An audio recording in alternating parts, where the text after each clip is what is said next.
Hello, आजच्या व्हिडिओमध्ये आपण बघणार आहोत की सांबार राईस कसा करायचा.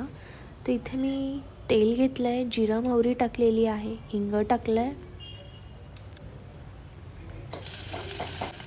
बारीक चिरलेली मिरची, आलं लसूण पेस्ट, त्यानंतर मी घेतला आहे कांदा, टोमॅटो आणि कोथिंबीर.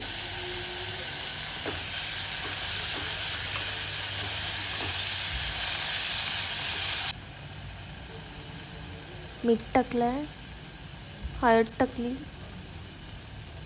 ओवा,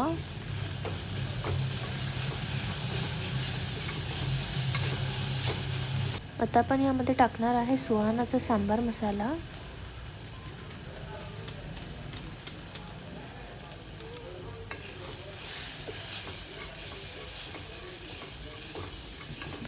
मी इथे घेतलेली आहे वाटाणा बटाट्याची दुपारची राहिलेली भाजी.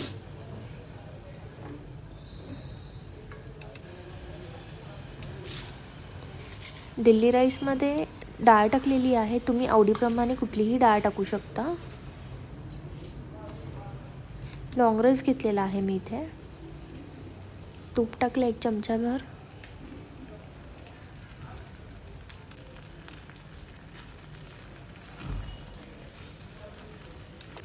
आता ह्यामध्ये आपल्याला 1 ग्लास भरून पाणी टाकायचं आहे. एकदा हलवून घेतले की कुकर लावून टाकायचा आणि 1 शिट्टी घ्यायची आहे. कुकर थंड झालेला आहे, बघू शकता राईस छान शिजलेला आहे. सो अशा प्रकारे आपला झटपट सांबार राईस रेडी आहे.